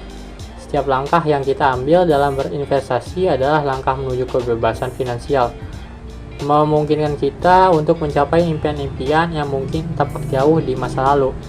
Investasi pada dasarnya adalah alat yang memungkinkan uang kita untuk bekerja keras bagi kita. Bukankah ide memiliki uang yang bekerja untuk kita terdengar menarik? Ini adalah konsep inti dari investasi. Ketika kita menyimpan uang di bawah bantal, nilainya mungkin tidak bertambah, bahkan mungkin berkurang karena inflasi. Namun dengan berinvestasi, kita memberi peluang pada uang kita untuk berkembang. Investasi membuka pintu menuju pembentukan kekayaan yang berkelanjutan. Ini dapat berupa kepemilikan saham, properti, atau instrumen keuangan lainnya yang dapat tumbuh seiring waktu. Sederhananya, investasi adalah kunci untuk membuka pintu menuju masa depan yang lebih sejahtera. Jadi, mari kita mulai perjalanan kita untuk memahami lebih dalam tentang investasi. Mengapa hal itu krusial dalam mencapai kebebasan finansial, dan bagaimana setiap langkah kecil kita dalam dunia investasi dapat membentuk takdir keuangan kita. Mari kita jelajahi bersama. Oke, selanjutnya kita akan membahas jenis investasi. Yang pertama, saham. Mari kita mulai dengan saham, yang mungkin menjadi salah satu jenis investasi yang paling dikenal. Saham mewakili kepemilikan kita dalam sebuah perusahaan. Dengan memiliki saham, kita memiliki potensi untuk mendapatkan keuntungan dari kenaikan harga saham dan menerima dividen jika perusahaan mengeluarkan pembayaran dividen kepada pemegang saham. Yang kedua, ada obligasi. Selanjutnya, obligasi adalah surat ulang yang diterbitkan oleh perusahaan atau pemerintah. Dalam hal ini, kita menjadi kreditur dan menerima pembayaran bunga secara teratur, serta pengembalian pokok pada jatuh tempo. Meskipun kurang beresiko dibandingkan saham, obligasi tetap memiliki resiko yang perlu dipertimbangkan. Yang ketiga, ada reksadana. Reksadana adalah cara untuk berinvestasi secara kolektif dengan mengumpulkan dana dari berbagai investor dan mengelolanya dalam portofolio yang dikelola profesional. Jenis reksadana bervariasi, termasuk reksadana saham, obligasi, dan campuran. Reksadana menyediakan cara yang mudah dan terdiversifikasi untuk berinvestasi dengan biaya yang terjangkau. Selanjutnya, yang keempat, properti. Investasi properti melibatkan pembelian properti dengan harapan nilai properti tersebut akan meningkat seiring waktu. Properti bisa berupa rumah, apartemen, atau bahkan properti komersial. Investasi ini dapat memberikan pendapatan melalui penyewaan dan juga potensi keuntungan modal jika nilai properti meningkat. Dan yang terakhir, diversifikasi. Sekarang mari kita bicara tentang diversifikasi, sebuah konsep kunci dalam dunia investasi. Diversifikasi adalah strategi untuk mengurangi resiko dengan menyebarkan investasi kita ke berbagai aset. Dengan memiliki beragam jenis investasi, kita dapat mengurangi dampak potensial dari kinerja buruk satu aset tertentu. Dengan memahami berbagai jenis investasi dan pentingnya diversifikasi, kita dapat membangun portofolio yang seimbang dan dapat bertahan dalam berbagai kondisi pasar. Mari kita kenali setiap instrumen investasi yang dengan lebih baik dan pahami bagaimana kita dapat menggunakan diversifikasi sebagai kunci untuk meraih tujuan keuangan kita. Selanjutnya, resiko dan pengelolaan resiko. Resiko dalam investasi. Investasi tidak terlepas dari resiko, dan penting bagi kita untuk memahami resiko yang terkait dengan setiap keputusan investasi yang kita ambil. Beberapa resiko yang umumnya dihadapi oleh investor meliputi: yang pertama, resiko pasar, yang terkait dengan fluktuasi nilai aset di pasar, seperti kenaikan atau penurunan harga saham. Yang kedua, resiko kredit, terkait dengan kemungkinan pihak yang berhutang tidak dapat memenuhi kewajibannya. Yang ketiga, resiko inflasi, terkait dengan penurunan daya beli uang kita seiring waktu. Yang keempat, resiko likuiditas, terkait dengan sulitnya menjual aset secara cepat tanpa mengurangi harganya. Selanjutnya, strategi pengelolaan resiko. Yang pertama, diversifikasi portofolio. Salah satu strategi utama adalah diversifikasi portofolio yang menyebarkan investasi kita ke berbagai kelas aset. Ini membantu mengurangi resiko terkait dengan kinerja buruk satu aset. Yang kedua, pemahaman toleransi resiko. Pentingnya untuk memahami toleransi resiko kita, yaitu sejauh mana kita siap menghadapi fluktuasi nilai investasi tanpa merasa terlalu cemas atau khawatir. Toleransi resiko membantu kita menentukan jenis investasi yang sesuai dengan profil resiko pribadi kita. Yang ketiga, analisis fundamental dan teknikal. Menggunakan analisis fundamental dan teknikal dapat membantu kita membuat keputusan investasi yang lebih informasional. Analisis fundamental melibatkan evaluasi kesehatan keuangan perusahaan atau aset, sementara analisis teknikal melibatkan pengamatan pola pergerakan harga. Yang keempat, ada investasi jangka panjang. Memiliki pandangan jangka panjang dapat membantu kita menahan gejolak pasar jangka pendek dan fokus pada potensi pertumbuhan jangka panjang. Dengan memahami resiko dan mengimplementasikan strategi pengelolaan resiko yang tepat, kita dapat meningkatkan peluang kesuksesan investasi kita. Resiko tidak selalu dapat dihindari, tapi dapat dikelola dengan bijak untuk mencapai tujuan keuangan jangka panjang kita. Mari kita terus belajar dan berkembang dalam dunia investasi. Selanjutnya ada pasar keuangan. Penjelasan tentang bagaimana pasar keuangan beroperasi. Pasar keuangan adalah ekosistem kompleks yang menghubungkan investor dengan peminjam atau pihak yang membutuhkan modal. Fungsinya tidak hanya sebagai tempat untuk membeli atau menjual aset, tetapi juga sebagai cermin kondisi ekonomi dan indikator kesehatan keuangan suatu negara. Yang pertama ada peran investor. Investor baik individu ataupun lembaga berpartisipasi dalam pasar untuk menyimpan, menumbuhkan, atau mengelola kekayaan mereka. Mereka mencari peluang investasi yang sesuai dengan tujuan keuangan dan profil resiko mereka. Yang kedua, peran peminjam. Pihak yang membutuhkan modal seperti perusahaan atau pemerintah dapat mengakses dana dari pasar keuangan dengan menerbitkan saham atau obligasi. Ini memberikan mereka sumber dana untuk ekspansi, proyek, dan pembiayaan operasional. Yang ketiga ada interaksi penawaran dan permintaan. Harga aset di pasar ditentukan oleh interaksi antara penawaran dan permintaan. Ketika permintaan lebih tinggi daripada penawaran, harga cenderung naik dan sebaliknya. Yang keempat, peran intermediari keuangan. Bank dan lembaga keuangan lainnya bertindak sebagai perantara antara investor dan peminjam. Mereka menyediakan layanan seperti perdagangan, penjaminan, dan manajemen risiko.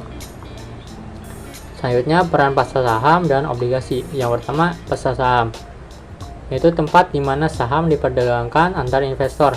Saham mewakili kepemilikan dalam suatu perusahaan, dan harga saham mencerminkan persepsi pasar terhadap kinerja dan potensi pertumbuhan perusahaan. Yang kedua, pasar obligasi, pasar di mana obligasi diperdagangkan. Obligasi adalah surat utang yang mewakili pinjaman kepada penerbit, perusahaan, atau pemerintah. Pembeli obligasi menerima pembayaran bunga secara berkala dan pengembalian pokok pada jatuh tempo. Selanjutnya, platform untuk investasi. Pasar saham dan obligasi memberikan investor platform untuk mengalokasikan dana mereka dan mendapatkan keuntungan dari pertumbuhan ekonomi atau kesuksesan perusahaan. Keterbukaan dan aksesibilitas pasar keuangan memungkinkan individu dari berbagai lapisan masyarakat untuk berpartisipasi dalam proses investasi, membantu menciptakan keadilan finansial. Dengan memahami bagaimana pasar keuangan beroperasi dan peran kunci pasar keuangan dalam obligasi, kita dapat membuat keputusan investasi yang lebih cerdas dan menyelaraskan portofolio kita dengan tujuan keuangan jangka panjang. Mari kita mulai menjelajahi keunikan pasar keuangan dan memahami bagaimana dinamikanya dapat mempengaruhi keputusan investasi kita. Selanjutnya, instrumen keuangan modern. Pembahasan tentang instrumen keuangan modern. Yang pertama, cryptocurrency seperti Bitcoin dan Ethereum adalah bentuk mata uang digital yang menggunakan kriptografi untuk keamanan transaksi dan mengontrol penciptaan unit baru. Mereka beroperasi tanpa otoritas pusat atau pemerintahan. Yang kedua, peer-to-peer lending. Peer-to-peer lending atau P2P lending adalah model pinjaman di mana individu atau bisnis meminjam dan meminjamkan uang langsung satu sama lain tanpa perantara keuangan tradisional seperti bank. Selanjutnya, keuntungan dan resiko cryptocurrency. Yang pertama, keuntungannya terdesentralisasi. Tidak ada otoritas pusat yang mengendalikan cryptocurrency, memberikan akses kendali langsung kepada pemiliknya. Yang kedua, transparansi. Transaksi cryptocurrency dapat dilihat secara terbuka di blockchain, meningkatkan transparansi dan keamanan. Selanjutnya, resikonya. Yang pertama, volatilitas tinggi. Nilai cryptocurrency dapat sangat fluktuatif, menyebabkan potensi keuntungan besar tetapi juga resiko kerugian yang signifikan. Yang kedua, tantangan regulasi. Beberapa negara masih mencari cara untuk mengatur atau bahkan melarang penggunaan cryptocurrency. Keuntungan dan risiko P2P lending. Keuntungannya yang pertama, akses yang lebih mudah. Yang kedua, pengembalian yang potensial tinggi. Risikonya yang pertama, risiko kredit. Yang kedua, ketidakpastian regulasi. Kesimpulan instrumen keuangan modern yaitu instrumen keuangan modern membawa inovasi dan peluang baru, tapi juga menimbulkan risiko yang perlu diperhitungkan. Keputusan untuk berinvestasi dalam cryptocurrency atau P2P lending harus didasarkan pada pemahaman mendalam tentang karakteristik unik dan risiko yang terkait. Dengan keterbukaan dan pendekatan yang hati-hati, kita dapat memanfaatkan potensi keuntungan dari instrumen keuangan modern sambil tetap menjaga risiko pada tingkat yang dapat diterima. Mari kita terus bereksplorasi dunia keuangan yang terus berkembang. Selanjutnya ada strategi investasi. Pengenalan strategi investasi umum. Yang pertama, buy and hold. Buy and hold adalah strategi investasi di mana investor membeli aset dan memegangnya dalam jangka waktu yang panjang tanpa terpengaruh oleh fluktuasi pasar jangka pendek. Tujuannya adalah untuk mendapatkan keuntungan dari pertumbuhan jangka panjang. Yang kedua, day trading. Day trading melibatkan pembelian dan penjualan cepat aset dalam satu hari perdagangan. Day trader mencoba memanfaatkan pergerakan harga yang kecil untuk mendapatkan keuntungan. Ini memerlukan pemahaman pasar yang mendalam dan keterampilan analisis teknikal. Yang ketiga, value investing. Value investing melibatkan pencarian aset yang dianggap memiliki nilai intrinsik lebih tinggi daripada yang tercermin dalam harga pasar yang saat ini. Investor value mencari saham atau obligasi yang dianggap undervalue dengan harapan nilai tersebut akan diakui oleh pasar. Selanjutnya, betapa pentingnya memiliki rencana investasi yang baik. Tujuan dan toleransi resiko. Rencana investasi membantu menentukan tujuan keuangan dan profil resiko kita. Dengan memahami apa yang ingin dicapai dan sejauh mana kita siap menghadapi resiko, kita dapat memilih strategi yang sesuai. Yang kedua, disiplin dan pengendalian emosi. Memiliki rencana investasi membantu kita tetap disiplin dan menghindari keputusan impulsif berdasarkan emosi. Emosi seperti ketakutan atau keserakahan dapat mempengaruhi keputusan investasi jika tidak ada rencana yang jelas. Yang ketiga, diversifikasi dan manajemen risiko. Rencana investasi membimbing kita dalam diversifikasi portofolio, mengurangi risiko dan meningkatkan potensi imbal hasil. Manajemen risiko yang baik menjadi kunci keberhasilan jangka panjang. Yang keempat, fleksibilitas dan pemantauan. Rencana investasi perlu fleksibel untuk menyesuaikan diri dengan perubahan kondisi pasar dan tujuan keuangan. Pemantauan secara teratur memastikan bahwa rencana tetap relevan dan dapat disesuaikan jika diperlukan. Kesimpulan strategi investasi yaitu dengan memahami berbagai strategi investasi dan pentingnya memiliki rencana investasi yang baik, kita dapat mengelola portofolio kita secara efektif dan menghadapi tantangan pasar dengan lebih percaya diri. Tidak ada pendekatan yang satu ukuran cocok untuk semua, tetapi dengan menyesuaikan strategi dengan tujuan dan toleransi risiko pribadi, kita dapat membangun landasan yang kokoh untuk kesuksesan investasi jangka panjang. Selalu diingat, investasi adalah perjalanan, bukan tujuan akhir. Mari bersama-sama mencapai keberhasilan finansial. Selanjutnya, peran teknologi dalam investasi. Bagaimana teknologi mengubah cara orang berinvestasi? Yang pertama, akses yang mudah. Teknologi telah membuka pintu akses investasi kepada banyak orang. Aplikasi dan platform online memungkinkan investor untuk memulai dengan modal yang lebih kecil dan tanpa memerlukan kehadiran fisik di lembaga keuangan. Yang kedua, informasi real time. Investasi sekarang dapat mengakses informasi di pasar secara real time. Berita, analisis, dan data keuangan dapat diakses dengan cepat, memungkinkan pengambilan keputusan yang lebih cepat dan informatif. Yang ketiga, otomatisasi investasi. Teknologi memungkinkan otomatisasi investasi melalui robot advisor. Algoritma dan kecerdasan buatan membantu menyusun dan mengelola portofolio berdasarkan tujuan dan toleransi risiko investor. Selanjutnya, peran fintech dan aplikasi investasi online. Yang pertama, fintech. Perusahaan teknologi keuangan atau fintech menciptakan solusi inovatif untuk menyederhanakan dan meningkatkan pengalaman investasi. Mereka menawarkan layanan seperti pembayaran digital, pinjaman P2P, dan aplikasi manajemen keuangan pribadi. Yang kedua, aplikasi investasi online. Aplikasi investasi online menyediakan platform yang intuitif dan ramah pengguna untuk berinvestasi. Mereka memungkinkan investor untuk membeli saham, reksadana, atau bahkan cryptocurrency dengan mudah melalui perangkat seluler mereka. Selanjutnya, keuntungan dan tantangan. Keuntungannya yang pertama, diversifikasi yang mudah.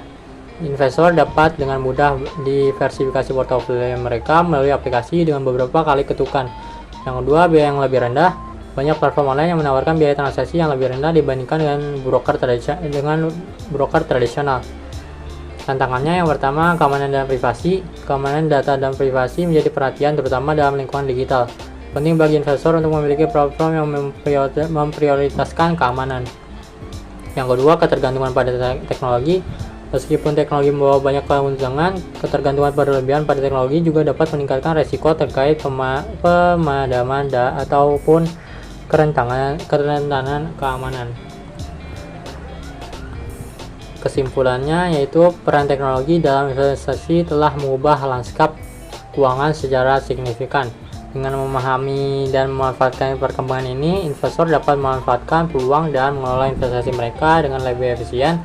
Namun penting untuk tetap waspada terhadap resiko yang terkait dengan teknologi dan memiliki platform yang sesuai dengan kebutuhan dan keamanan kita. Mari kita jelajahi dunia investasi yang semakin terhubung ini dengan bijak.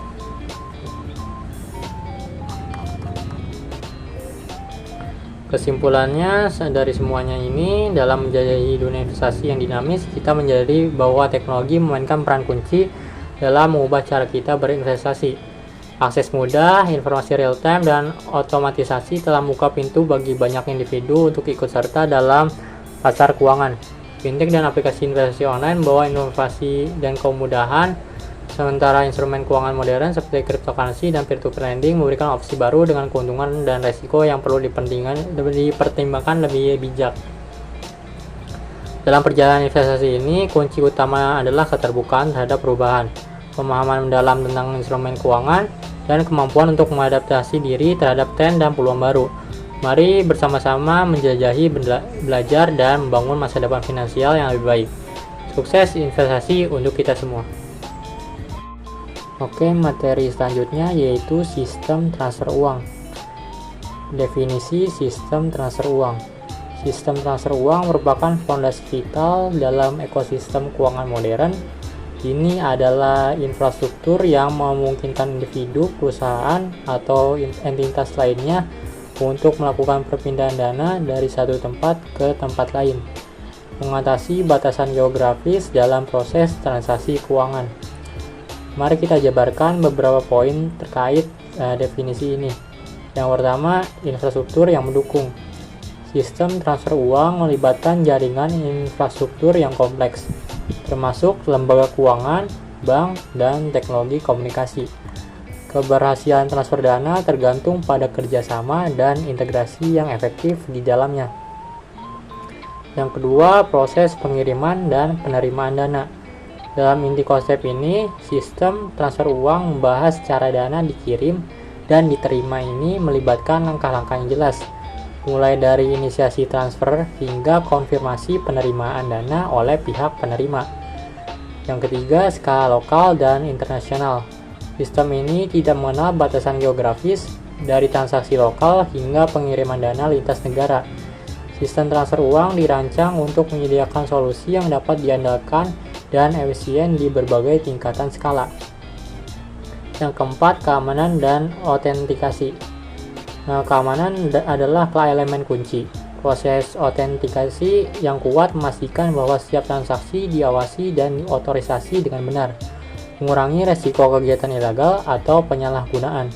Yang kelima, inklusivitas finansial. Sistem transfer uang juga berperan dalam mewujudkan inklusivitas finansial dengan memberikan akses kepada individu yang sebelumnya mungkin sulit terlibat dalam transaksi keuangan formal.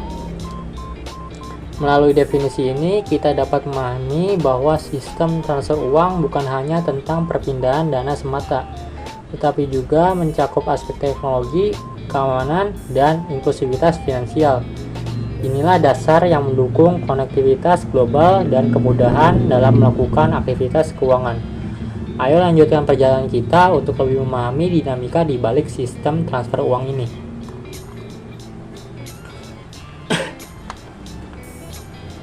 Selanjutnya, jenis-jenis sistem transfer uang. Mari kita eksplorasi lebih dalam mengenai berbagai jenis sistem transfer uang yang memainkan peran penting dalam keuangan modern. Yang pertama, bank wire transfer. Transfer antar bank melibatkan proses mentransfer dana dari satu rekening bank ke rekening bank lainnya melalui jaringan perbankan. Ini merupakan metode yang umum digunakan untuk transaksi besar dan internasional. Yang kedua, mobile payment system. Sistem pembayaran seluler memanfaatkan teknologi aplikasi seluler untuk memfasilitasi transfer uang. Pengguna dapat dengan mudah mengirim dan menerima dana menggunakan perangkat seluler mereka, menciptakan cara yang cepat dan nyaman untuk berinteraksi. Yang ketiga, digital wallet. Dompet digital adalah solusi penyimpanan dan transfer uang secara elektronik. Pengguna dapat menyimpan informasi kartu kredit, debit, atau saldo digital untuk melakukan pembayaran atau transfer dengan mudah. Contoh inklusifnya adalah PayPal, ShopeePay, Dana, GoPay, dan lain-lain. Yang keempat, ada cryptocurrency. Cryptocurrency seperti Bitcoin, Ethereum, dan banyak lainnya menghadirkan cara transfer nilai yang terdesentralisasi. Melibatkan teknologi blockchain, transaksi cryptocurrency memungkinkan kecepatan dan keamanan yang tinggi tanpa melibatkan pihak ketiga. Dengan memahami berbagai jenis sistem transfer uang ini, kita dapat mengidentifikasi pilihan yang sesuai dengan kebutuhan dan preferensi kita. Keberagaman ini mencerminkan evolusi sistem keuangan menuju inovasi inklusivitas. Mari kita mulai menjelajahi dunia transfer uang untuk memahami lebih dalam tentang bagaimana setiap jenis berperan dalam mendukung aktivitas keuangan kita sehari-hari.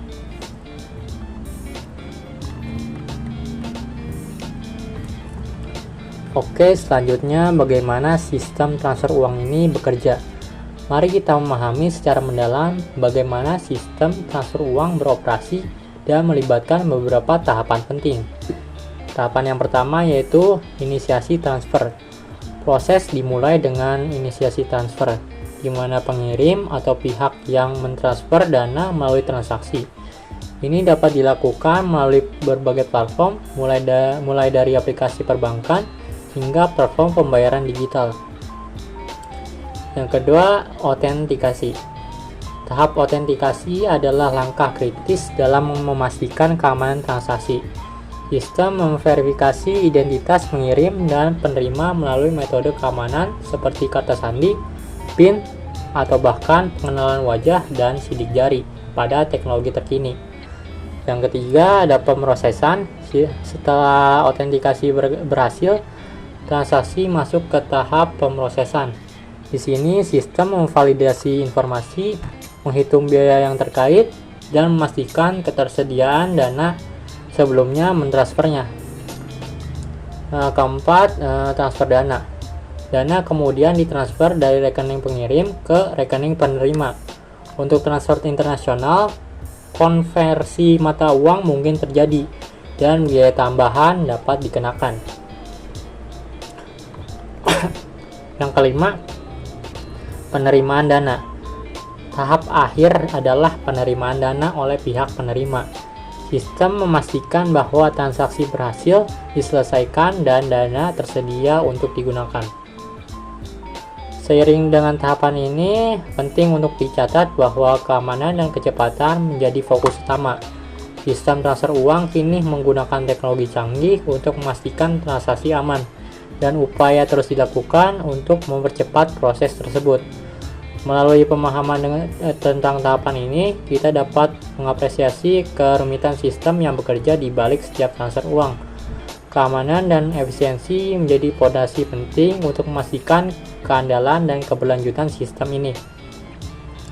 Ayo terus menjelajahi bagaimana setiap langkah dalam proses ini memainkan peran kunci dalam mendukung kegiatan keuangan kita sehari-hari. Oke, selanjutnya perkembangan teknologi dalam sistem transfer uang. Mari kita eksplorasi perubahan besar yang terjadi dalam sistem transfer uang berkat kemajuan teknologi. Yang pertama, blockchain. Teknologi blockchain yang pertama kali diperkenalkan melalui cryptocurrency seperti Bitcoin telah membawa revolusi besar dalam sistem transfer uang. Dengan struktur desentralisasi, blockchain memungkinkan transparansi, keamanan, dan efisiensi tanpa keterlibatan pihak ketiga. Yang kedua, kecerdasan buatan atau AI. Penggunaan kecerdasan buatan telah mempercepat proses autentikasi dan verifikasi dalam sistem transfer uang. Dengan analisis data yang lebih cerdas, risiko penipuan dapat diidentifikasi lebih cepat, meningkatkan tingkat keamanan keseluruhan. Yang ketiga, teknologi enkripsi. Keamanan menjadi prioritas utama, dan teknologi enkripsi memainkan peran sentral dalam melindungi data selama transfer. Penggunaan protokol enkripsi yang kuat memastikan bahwa informasi sensitif, aman, dan tidak dapat diakses oleh pihak yang tidak berwenang. Yang keempat, pembayaran dengan teknologi kontak. Inovasi seperti pembayaran dengan teknologi kontak menggunakan NFC, Near Field Communication atau QR Codes, telah memungkinkan transfer dana yang lebih cepat dan contactless, yang sangat penting mengingat tren global saat ini terkait kebersihan dan kesehatan.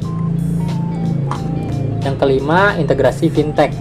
Penyediaan layanan keuangan teknologi atau fintech telah membawa solusi inovatif mulai dari platform pembayaran digital hingga layanan konvensi mata uang otomatis. meningkatkan kenyamanan dan aksesibilitas bagi pengguna.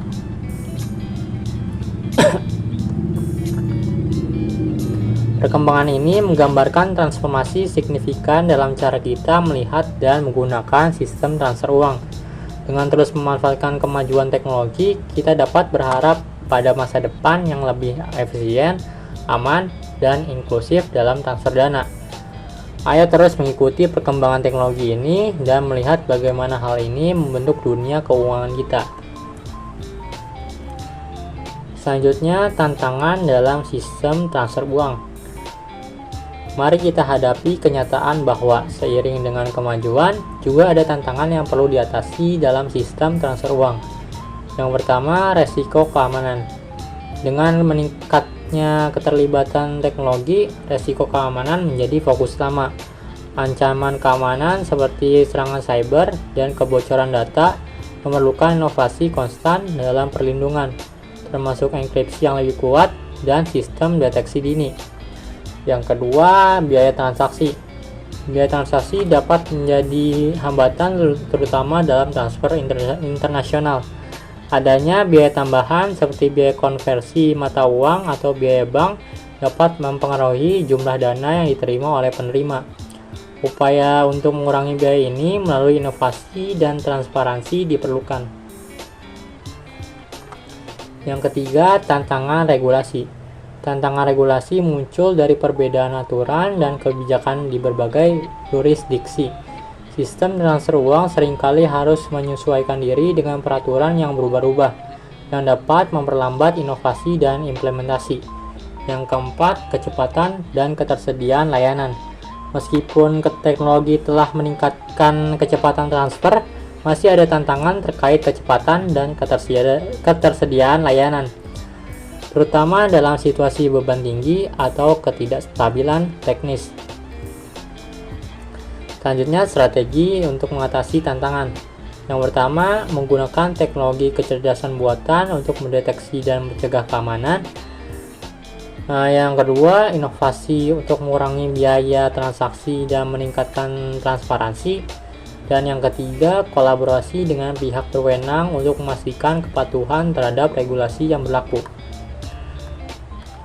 Dan keempat, peningkatan infrastruktur dan redundansi untuk meningkatkan kecepatan dan ketersediaan layanan.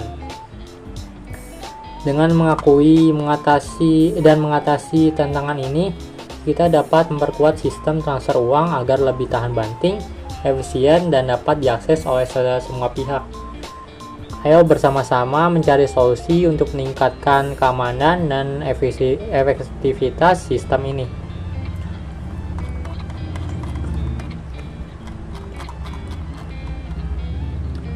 Oke, selanjutnya keuntungan pengguna dalam sistem transfer uang. Mari kita fokus pada keuntungan yang diberikan kepada pengguna melalui sistem transfer uang yang inovatif ini. Yang pertama, aksesibilitas. Sistem transfer uang memastikan aksesibilitas yang lebih besar bagi pengguna. Tidak lagi terbatas pada keterlibatan lembaga keuangan tradisional, pengguna dapat mentransfer dana dari dan ke berbagai platform, termasuk perbankan, digital, dan aplikasi pembayaran. Yang kedua, kemudahan penggunaan. Inovasi dalam antarmuka pengguna membuat proses transfer dana lebih mudah dimengerti dan diakses. Pengguna dapat dengan cepat memahami langkah-langkah yang diperlukan untuk melakukan transaksi, meningkatkan kenyamanan dan efisiensi. Yang ketiga, transaksi internasional yang cepat dan efisien. Salah satu keunggulan utama sistem transfer uang modern adalah kemampuannya untuk melakukan transaksi internasional dengan cepat dan efisien. Tanpa ketergantungan pada proses yang lambat dan mahal, pengguna dapat dengan cepat mengirim dan menerima dana di seluruh dunia. Yang keempat, diversifikasi pilihan. Adanya berbagai jenis sistem transfer, mulai dari transfer bank tradisional hingga dompet digital dan cryptocurrency, memberikan pengguna kemampuan untuk memilih opsi yang paling sesuai dengan kebutuhan dan preferensi mereka. Yang kelima, peningkatan inklusivitas finansial. Sistem transfer uang telah memainkan peran besar dalam meningkatkan inklusivitas finansial. Individu yang sebelumnya sulit terlibat dalam sistem keuangan formal sekarang dapat mengakses layanan keuangan dengan lebih mudah. Melalui keuntungan-keuntungan ini, pengguna menjadi pemenang dalam evolusi sistem transfer uang. Kecepatan, aksesibilitas, dan fleksibilitas adalah kunci untuk memberikan pengalaman yang lebih baik dalam mengelola dan mentransfer dana. Mari terus memberdayakan pengguna untuk menjelajahi dan memanfaatkan keunggulan yang ditawarkan oleh sistem transfer uang modern. Selanjutnya, masa depan sistem transfer uang. Mari kita membayangkan masa depan yang penuh dengan inovasi dan perkembangan yang lebih lanjut dalam sistem transfer uang. Yang pertama, mungkin fintech berbasis kecerdasan buatan. Fintech akan terus mengintegrasikan kecerdasan buatan untuk meningkatkan analisis resiko, mendeteksi penipuan dengan lebih akurat, dan memberikan pengalaman pengguna yang semakin personal dan adaptif. Yang kedua, Internet of Things (IoT) dalam transaksi. Dengan pertumbuhan Internet of Things atau IoT, kita dapat melihat integrasi perangkat pintar dalam proses transfer uang. Pembayaran yang terotomatisasi dan terprogram, termasuk pembayaran tagihan dan pengeluaran rutin, dapat menjadi kenyataan. Pengembangan lebih lanjut dalam blockchain. Teknologi blockchain akan terus berkembang, membawa inovasi dalam kecepatan transaksi, aksesibilitas, dan integrasi dengan sistem keuangan tradisional. Ini dapat membuka pintu bagi lebih banyak sektor untuk mengadopsi teknologi ini. Yang keempat, ada peningkatan keamanan melalui biometrik dan autentifikasi multifaktor. Sistem transfer uang akan semakin memprioritaskan keamanan dengan mengadopsi solusi biometrik dan autentikasi multifaktor. Penggunaan wajah, sidik jari, dan pengenalan suara dapat menjadi standar dalam memastikan identitas pengguna. Yang kelima, peningkatan layanan keuangan inklusif. Fokus pada inklusivitas keuangan akan terus bertumbuh dengan upaya lebih lanjut untuk memberdayakan mereka yang belum terjangkau oleh layanan keuangan tradisional. Sistem transfer uang akan menjadi alat untuk membangun jaringan finansial yang lebih luas. Dengan terus memanfaatkan perkembangan teknologi ini, masa depan sistem transfer uang menawarkan potensi untuk menjadi lebih cepat, lebih aman, dan lebih terjangkau. Inovasi ini tidak hanya akan membentuk cara kita berinteraksi, tapi juga bagaimana kita memahami dan berpartisipasi dalam ekosistem keuangan secara keseluruhan. Ayo berharap dan berkontribusi pada masa depan yang menjanjikan ini bersama-sama.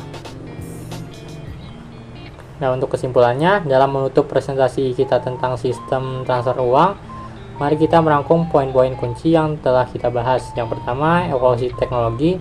Teknologi telah mengubah paradigma transfer uang, memungkinkan akses lebih luas, efisiensi dan kecepatan yang belum pernah terjadi sebelumnya. Yang kedua, tantangan dan inovasi. Meskipun ada tantangan seperti resiko keamanan dan biaya transaksi, inovasi terus mendorong perubahan positif dan solusi untuk meningkatkan sistem. Yang ketiga, keuntungan bagi pengguna. Pengguna mendapatkan manfaat dari aksesibilitas, kemudahan penggunaan, dan transaksi internasional yang cepat, meningkatkan kualitas pengalaman finansial mereka. Yang keempat, studi kasus dan dampak sosial. Studi kasus mengilustrasikan bagaimana implementasi sistem transfer uang dapat memberikan dampak positif, tidak hanya dalam aspek finansial, tetapi juga dalam pemberdayaan masyarakat. Yang kelima, masa depan yang cerah. Melalui perkembangan teknologi seperti fintech, IoT, dan blockchain, kita dapat bersiap untuk masa depan yang lebih inovatif, aman, dan inklusif dalam transfer uang. Dan dengan demikian, mari kita bersama-sama menjadi bagian dari perubahan ini. Terus mengikuti perkembangan teknologi dan berkontribusi pada pembentukan masa depan yang lebih baik dalam sistem transfer uang. Sekian review materi dari saya. Terima kasih telah mendengarkannya sampai akhir video.